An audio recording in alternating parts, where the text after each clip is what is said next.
Oh, that's okay. I think it's important to add that, that we're just reminding people that we all need support and especially in medical spaces, is that we can't assume that, just Yeah. because someone has a degree or whatever, that a person is going to be okay by themselves. And I feel like the Right. the motto that I go through life is that we we can't change the world, and realistically we cannot Right. like ourselves change the entire world. But I tell my son that you can Right. change the world for one person, even every single day of your life, all Yeah. day long. You can do Right. that. And I feel like Right.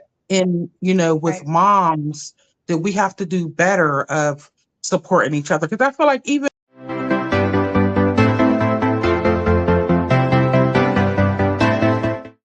Hey there, it's Tiffany Lorraine Galloway, certified high performance coach, with my co-host Catherine Tyson-Sewell, as we're going to dive into the subject of resilient love from a resilient mother and her story, and that is coming from Sarah Murphy. Sarah Murphy, thank you so much for being here. Please tell us a little bit about you to get started. I'm a mother, of course. I have a 12-year-old. I guess I was a geriatric mother. I had a geriatric pregnancy. It was a shock and all type of thing, because I was told that I couldn't have children. So he's, my little miracle baby. And I feel like just having a kid just changed. I know, like, it's cliche to say having a baby, changes everything, but for me, it definitely was that type of impact on my life. So first of all, So you it's have to tell funny, us. Sarah, because it's funny, Sarah, because you're saying that you're a geriatric mother, and I know you said that you told us you were 39, and When so I had maybe those years ago that was geriatric. These days, it's not. Like, people are having babies at 45, 50. Like, I have a 2-year-old, and I have joined the over 40 mom and over 50 mom groups on Facebook, and I think I hear some over 60s up in there that had some children. So you are not a yeah. geriatric mom anymore. So just know you were young when you had a baby. Yeah, But I had my last definitely at one at that time you would have felt like, you know, 37, 38 for me was my last one. see? So yeah. Yeah. Exactly. I Exactly. feel like Yeah. Yeah. emotionally, I I'm not saying I was ever childish in any part of my life, because just, circumstances led me to kind of mature before my age. But I feel like I had been like grown up by that point. Like I had, I'm not saying I was completely established how I wanted to be, but I feel like I was at a point mentally where I was prepared somewhat, because I don't think you can ever be totally prepared to be Yeah. a parent. But I feel like I was, Right. mentally, mature enough to like handle what was on my plate. I mean, every day my son looks at me like, "Mom, you're acting childish." But I feel like I was at a stage in my life where I was okay with slowing down to take the time to, be a mom, versus doing like all the other things that I had done in my 20s, where I was, working 2 and 3 jobs. Even up until the time I had him, I was working multiple jobs, but I was doing so many things, and it like allowed me to be able to just slow down and, kind of like they say, smell the flowers and take process and take all of that in. Now we missed the part of how you found out you were pregnant, because this is quite a story. You've got to talk about this moment, Yeah. because you Yeah. didn't know, and the way you found out is really interesting. Yes. I did not know. I was at the hospital. I had an appointment for a colonoscopy test. So how has And becoming a so I mother went in for changed this your life? colon exam. I did the prep. I did everything. So I was in the room in the gown. I was the last person that day. And so I remember like the anesthesiologist and the nurse came in like, hey, is there any chance that you could be pregnant? And I'm like, no, not at all. Because first of all, they told me I couldn't have kids. Secondly, my menstrual cycle was due that day. So I said it probably just didn't come because of the nerves of the test or whatever. And they said, just as a formality, take this cup. And so I'm like, sure, super confident, came back with the cup and everyone disappeared. So the next thing, the nurse and the anesthesiologist came flying into the room asking me if I saw which way the doctor went. And I'm like, I think he, went that way down the hall. And so the next thing I know, the doctor comes flying in the room. And then he's like, congratulations. And I'm like, what? Congratulations for what? Yeah. And so they run behind him like, we haven't told her yet. And so I'm still like so confused. Like, what are they talking about? Like, so I'm like, you get all of this for the colon test? Like, I don't know what all of this question. Yeah, the question could have been, are you sure? Are you sure you might not be pregnant? Like, are you 100% sure? Look, Nobody was completely in shock when they came in, behind him, like, we didn't tell her. And then when they told me, like, all three of them are there, like, looking at my shock.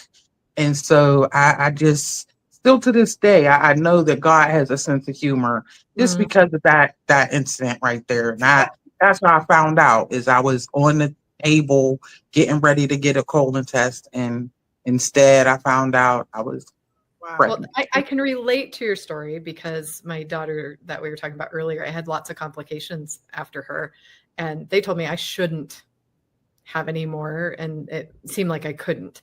And so the week I found out I was pregnant with my son, my only son, so I can relate to you there too. I was supposed to have a biopsy to check for cancer or endometrial hyperplasia. But that's the same week I found out I was pregnant. So the pregnancy ruled out the cancer. Not only that, but if it was what they thought it would have been hysterectomy or hormone replacement. Well, guess what pregnancy is? Hormone replacement. And the issues I had went away after he was born. So he's like his own miracle in that way. So I can relate to the shock. Yeah, I wasn't expecting that, but also just grateful. And now I have a different perspective when you hear scriptures that say my only begotten son. Like, it just has a special place in my heart now that it didn't have there before. Not that I don't love my girls like crazy, but I didn't know I'd ever get to have a son or more for that matter. So it not quite the same extreme, but like I just had to hear what your experience was like because of my own, to relate a little bit to shock of unexpected pregnancy in that sense. And it sounds like you handled it really well. I think it's hard for some people to have an unexpected pregnancy, and it's not something people talk about a lot. So I feel like I didn't handle it well. Like, I didn't. I feel like because they told me that I couldn't have a kid, every day I just felt like a ticking time bomb. Like, if I do something wrong, like, am I going to lose this baby? So I never even told anyone. Wow. Like, for the longest time, I hid my pregnancy because I didn't want to, like, have to come back and like, oh, something happened. And I was probably huge. And I was at work, and one of my cousins I was working at a daycare, and one of my cousins was one of the kids there. He's the one that outed me on the job, like, oh, I think there's a baby in your belly.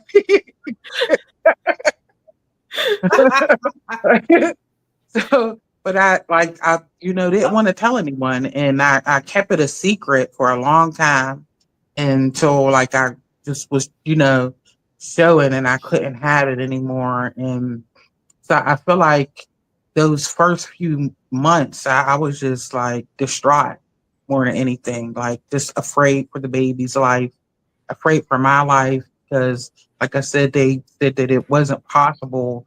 So like every day I like kind of woke up and pinched myself, like, is this a dream? This is really happening. Yeah. So how did that change once your son was born? Like, what shifted? Actually, I feel like even before then, I had a dream. Hmm. Had a dream that my son was born with wings. And so I remember being so like thinking like, oh my God, does this mean he's not going to make it? And, so I feel like, God spoke to me and told me, don't worry, you're going to have a healthy little boy. So I already knew I was having a son long before I seen it on a sonogram because God spoke to me. And like from that moment, it kind of quieted like all of that anxiety that I had within myself. And I, gave birth to him. And I did have complications. I almost died. I was home for 3 days and I ended up with a super serious infection in my system and I had to be hospitalized again. And, and I think that experience actually kind of catapulted me into the maternal and infant, advocacy because of how my experience was. I feel like for the nation that we live in, that healthcare, just all in general, should be better, but just childbirth, like Mhm. we lose way too many women in childbirth. And so it opened my eyes to the dangers of being a mom. That like you see, like, oh, you get pregnant, there's this bundle of joy, but they don't talk about like how close you come to death every time. And so it like, Right. gave me a whole new sense of like urgency within myself for other moms. Like, hey, if this could happen to me, I was older, I'm educated. Like, how are moms who aren't as educated, that don't have the wisdom of age, that like, how are they navigating this system? And so I feel like, just that outlook um, of seeing the other side of the they show you all of in the commercials, and but they don't talk about like the postpartum depression and all the things that come with being a mom. And so I feel like I Right. was put in a position so I can champion for moms that don't have a voice or are afraid to speak out. Right. And that's great. And you're right. You're right. It's so, so many things that aren't talked about, and for you to be an advocate now is really necessary because, we are in a time where uh, it, we would think that healthcare should be so much better. And I Mm-hmm. found in the last couple of years that I have to be my own advocate. I'm a social worker by profession, so I'm accustomed to advocating for people. But when it came to me being ill a couple of years ago, if it wasn't me doing research and finding Mm-hmm. alternative medicine and alternative ways, like they wanted to just like operate and surgeries because they get so much money from the insurance companies. When I Mm-hmm. saw the insurance company bill versus the bill that I would have gotten, I'm like, hold on a second, I've been trusting you guys my whole life, like my, Mm-hmm. I'm in good hands when I go to the hospital. I'm good, in good hands with them. Not so anymore. And with that Like you have to be so careful realization, because money is driving everything. And so it really, yeah. Yeah, I'm get someone out. who has bad reactions to a lot of pharmaceuticals. I'm Mm-hmm. very sensitive, or I need very little. So I've had to find as much natural path options for anything that I deal with first.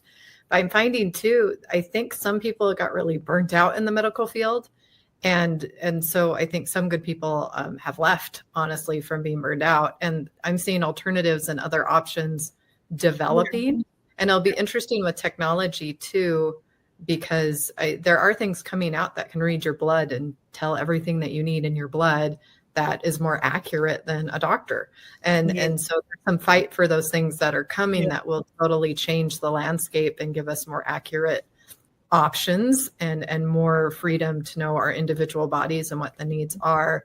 Yeah. But I think, Sarah, your cause for maternal mothers, like the reason I started this podcast and why my son is up there in the logo of me holding him is how this all started. I was a bit pregnant during COVID, had to give birth alone COVID, and I could only find midwives that I had to hire and pay pretty well to help me. Because of the way the narcissists abandoned me in a community that didn't know me at all and wouldn't really get past the stereotype of who they thought I was. And I'm so glad to be free of there now. It took years though. And having been married through most of my pregnancies, 3 before, with the man there, and then to have no one and be pregnant, I'm glad I had the knowledge from before. So I could take care of myself, because I wouldn't have made it if I didn't know how to take care of myself and I didn't know what was coming. But also I think God had to make up for it and send angels. But I just hurt for moms, because I'm probably not the only one that happened to during COVID. Probably a whole group of women, and that some are sad they didn't get to have baby showers and different stuff. I still feel for you or whatnot, but some of us were left alone to give birth. And some of us were kind of, it was like we were left to fend for ourselves. And it's definitely, and I'm lucky I didn't have any complications. God forbid I had a complication, I may not be here today. But I just, so, and I've had, and doulas now are near and dear to me. The other experience that draws me to this is my sister-in-law was coming to my daughter's birthday parties in Montana, and she was pregnant, but she was so far along that like it should have been nowhere near going to labor. So they're coming, but in Montana you do change elevations easily. So I don't know if it was that or whatnot, but she's about halfway to my house with my mom and one of her other kids, and she's in full out labor. My brother and my dad are too far away to get there in time. So we have to take her right to the hospital when she gets there. And I kind of had to take over and be a doula on the spot.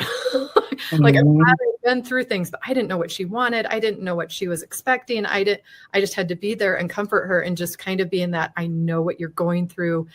If maybe I can do this for you. Maybe I can put a washcloth on your hand or your neck or like, and then I got to cut the cord, and I don't even know if she wanted me to, but the doctor kind of let me because I was there. And now that nephew is really special to me, but like just in that moment, like it can be a split second and a mom needs something. It can be that support. I feel like I know it's an African proverb, and people say it all the time. It takes a village to raise a child. Like that is so true. And I feel like the way American society makes everything like a solitary, do it yourself. You're a strong mom. Like you see these moms that they give birth and then 3 weeks later they're like snatched back or whatever. So it like paints this unrealistic picture of, you don't need anyone. You can get right back out there. And that's not the case for most women. And I feel like that support, like we've got away from, supporting, because during my doula training, we had to look at, the old midwives and how they were people from the community that knew people that were always supporting, and they were like the aunties and grandmas, and those people were always a support system. But I think we've got away from, move away from your family, get this big house, and, you don't need, that. But I feel like it's been detrimental to women more. Or we assume. We assume their mom came. We assume they had a sister. I have never once had a family member help me with a newborn. Not once. Exactly. And the men in my life were not very well educated on what they should be helping with either, which led to some of the problems that I had. I'm like almost furious now finding out that other countries actually require and give women in their healthcare 8 to 10 sessions of pelvic floor health sessions after giving birth. Why aren't we doing anything like that? And the other things other countries are doing too is giving moms more time with their children and understanding that mom shouldn't go back to work in 12 weeks. There's countries that give mom a whole year. If we're going to do something in the healthcare system, could we please do that? Besides just drop the price. And then, because here's the thing too, with my son's birth, the reason we were doing those tests is because we had cancer alerts from some tests that I was having done from the problems I was having. But it turns out one of those tests, the utero test I went into to test my uterine wall, was done at the wrong time in my cycle. So it was a false red flag of cancer. But because they had seen 3 signs, they just threw cancer at me. But when you look back and got more of the facts, it was a false alarm. And the pregnancy still helped things. I won't go there, but it almost looked like, oh, she has Medicaid. Oh, we found traces of cancer. Let's make money off of Medicaid and give her an unnecessary hysterectomy. Those things are happening. Not okay. They wanted to do the same to me years ago. Like where I started paying attention is when they first told me that I was having, bleeding issues, and they prescribed Clomid to me. And so something told me, like, go research what this medication is. It's an infertility drug. So I feel like I was at this hospital that is labeled as a baby factory, and I wasn't producing what they needed to continue, whatever their quota is. And I feel like they tried to force these pills on me without even telling me exactly what happened if, like, I ended up with multiple babies or any of that. And so I feel like just even the information that's out there, like even birth control pills. They had me on birth control pills for a long time. But then when I started doing the research myself, the clotting issues and different things that are, especially as you get up in age, that they don't even tell you about this stuff. So I'm 38, still taking birth control pills. And I didn't know that, hey, I'm putting myself at risk because I trust the people in the white coats. And so I take everything with a grain of salt, and I do all of my research myself. So I feel like I get into a lot of issues with medical professionals because they're like, how dare you come in here acting like you know more about your body than I'm licensed to know. And there are good doctors out there. Like even right now, let's please note there are good doctors. Yeah, there are. Yeah, because it's harder to find. They're just harder to find. Because I was going to say that too, Tiffany. That that the show has kind of turned into us talking about like the healthcare situation, and we want to be very clear that we're not bashing anyone. We're not bashing the medical professions. We're not coming down on everybody. But what we are saying is that you do have to be careful, and you have to be in charge of your own health and in charge of your own treatment. We can't take it for granted anymore to leave it up to people that we put our trust in. And I think we're kind of all of us are in the age range where we do come from where we were able to trust that, and now things are different. But what I can say in defense of it a little bit as well is what I've been noticing is the older that I get, the younger the people are getting in these fields. So I'm going to give them the next 10, 20 years. Maybe they're going to. Well, not all the fields are being replaced. They're coming out of school, and so I think so. Yeah. I think it's important to add that you have somebody with 20, 30 years experience being replaced by a 22-year-old or 25-year-old. Like I'm just saying, like you have somebody with 30, 40 years experience being replaced by, a guy that just came out of med school. Like, I mean, at the end of the day, he just came out of med school. So yes, you are a learned professional, you've studied, but you're actually now just practicing. So at the end of the day, it's going to take some time to get that, get some hair on your chest as well. So just to let people know, the ladies that are listening and watching, and who's ever watching, just pay attention, just be in charge of your own care, It's important to add that. I'm so sorry.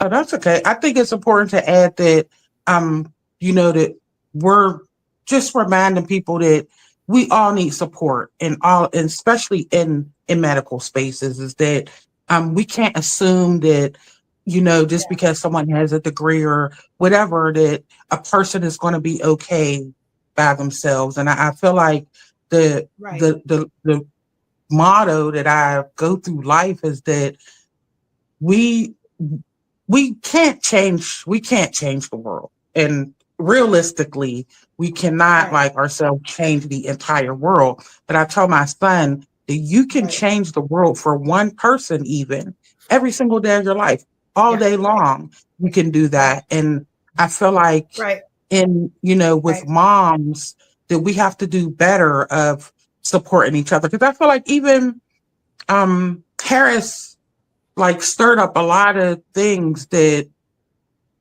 we should have been doing. Like when I seen like the white dudes for Harris and, white women, I feel like just even that we've been marginalized where Black women are over here, only supporting each other. And then you have the white women over here. But if we're all looking and seeing that, okay, we can all be great if we're supporting each other.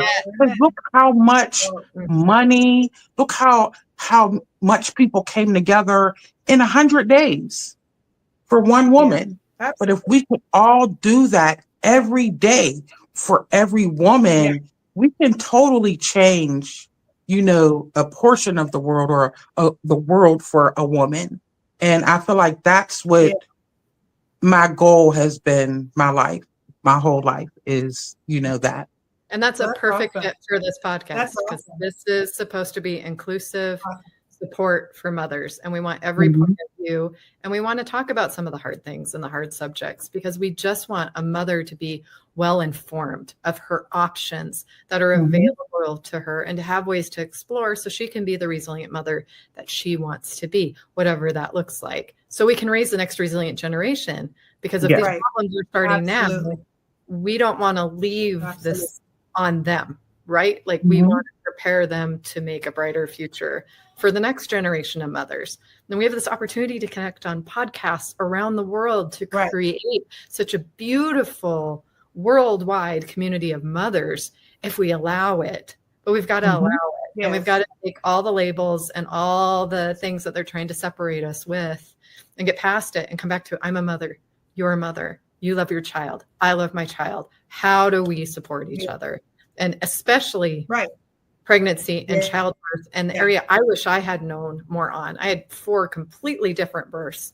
And looking back now, I did not know enough to understand what my options were. Why was I not given that? But they used to be passed down from mother, sister. I didn't have anyone pass very much information down on any of that. They assumed I was going to get it from some prenatal class. I never made it to a prenatal class because of complications or because of different things with the pregnancies or COVID. What prenatal classes? I couldn't take my kids with me. I wasn't going to go alone. There were like complications like to make that happen. And so I just had to learn through brass tacks. But I would make totally different choices and my recovery would have been faster and better had I known I needed to educate myself. So here's an opportunity to be educated on whatever subject, on whatever episode goes with you. And I just want to focus where your heart is with the conversation. And because a new babies, it's so tender to me. And that doula experience makes me kind of want to be a midwife and a doula.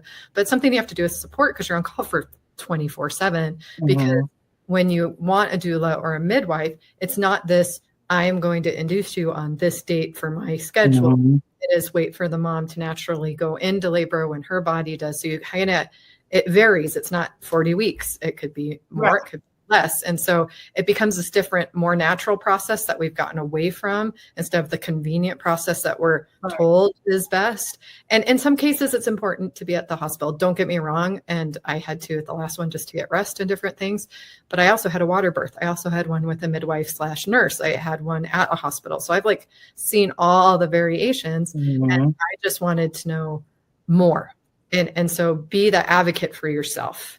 I feel like this, even knowing, like you said, that there are options, because I feel like even for myself, even though I was older, it was kind of in my mind, like, you have your baby at the hospital, you know, like I didn't, really learn about doulas until well after I had my son.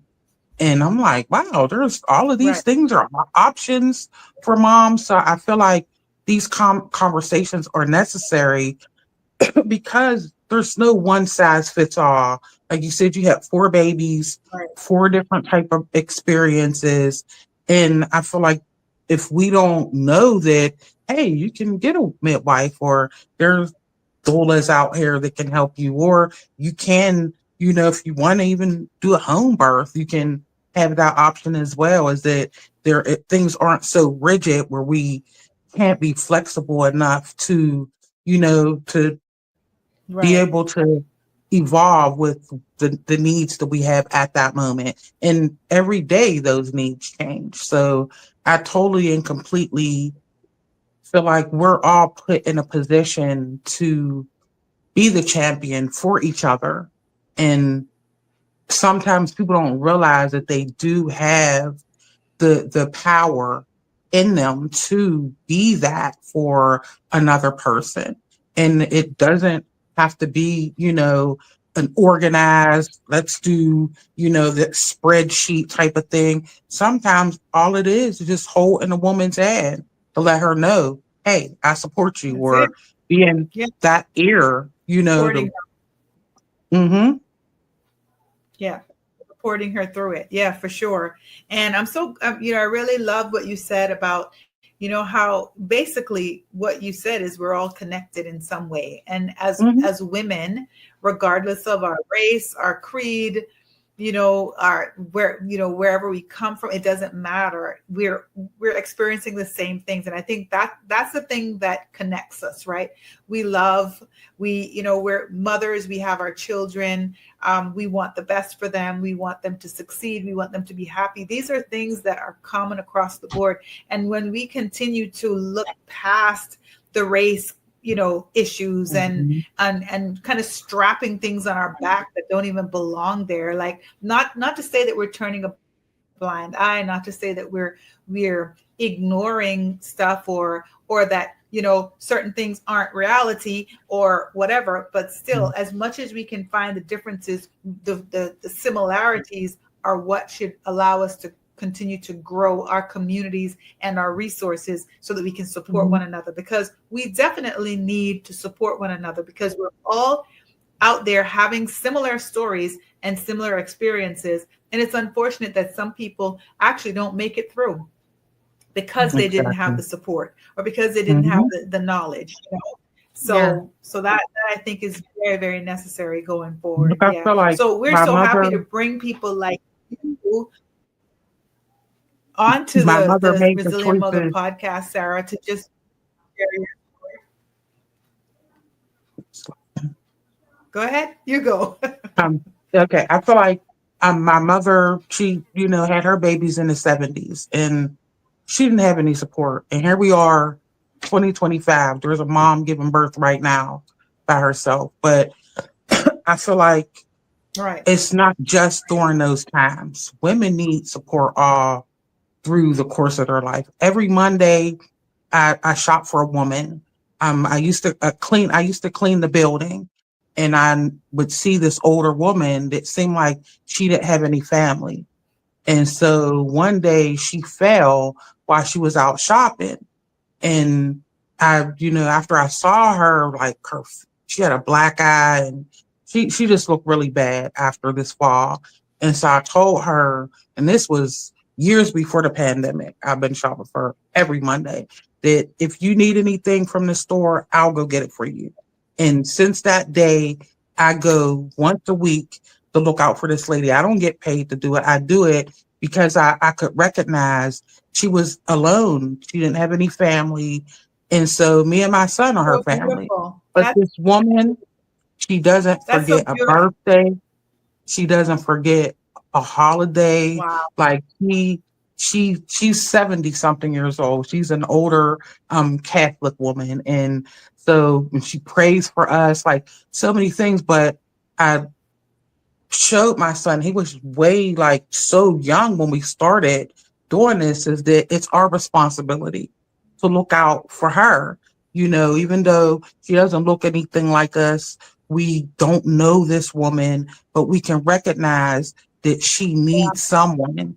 And so That's he's beautiful. been raised in a way. I'm raising him to be a human that automatically doesn't have to be asked, but jumps to the call just because he can recognize and see that people need people. I love that. It's You're so raising beautiful. him to be a human being. You're raising him to be a human being, like period.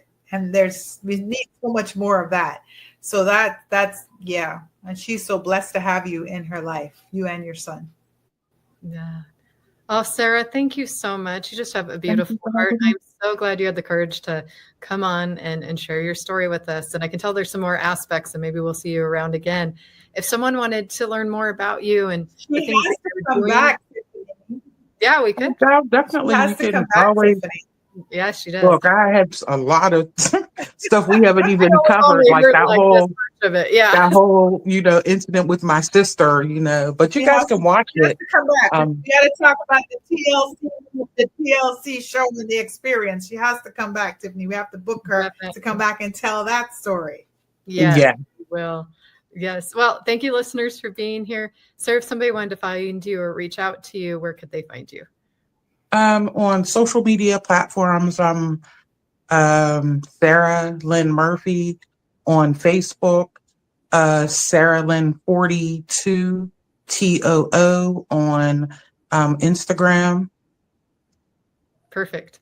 Well, audience, again, I hope you found some value in here. You got some nuggets or maybe some ideas of how you can advocate for yourself more, or maybe that new mom, you want to go check on her and make sure she has what she needs. And maybe you could be that person to meet that need. You never know what's going on with anyone. There's a saying from one of my church leaders that act like somebody has something going on, because 3/4 of the time, somebody does have something and there's something that you could do to help. But it's a matter of being aware and going deep enough and building that trust with someone so that you know that person. And we want to do that on the Resilient Mother podcast to support moms to be here for each other and find ways to advocate for each other and support each other. And we'd like you to join us. Please comment, share, come be a guest, come share your heart, and let's all lift each other up. I believe in you, believe in yourself. God bless. And we'll see you next time. Thank you for joining us today. Please don't forget to subscribe so we can share this message. We are a worldwide podcast with guests all around the world, and we want to continue to grow this community. You can find us on socials. You could also be a guest. Look for that link below if you'd be interested in being a guest on the podcast. If you know a sponsor or would like to be a sponsor, please reach out to me or Catherine as well. Sure. We want you all on this journey. We want to hear your stories. We want to share your stories. We want to gain strength from each other because together we're stronger. And to never forget the blessing of being a mother and what we're creating. We're creating the future every single day of our lives. So get on this train with us and let's do this thing, moms. I believe in you, believe in yourself. God bless, and we'll see you around. Take care.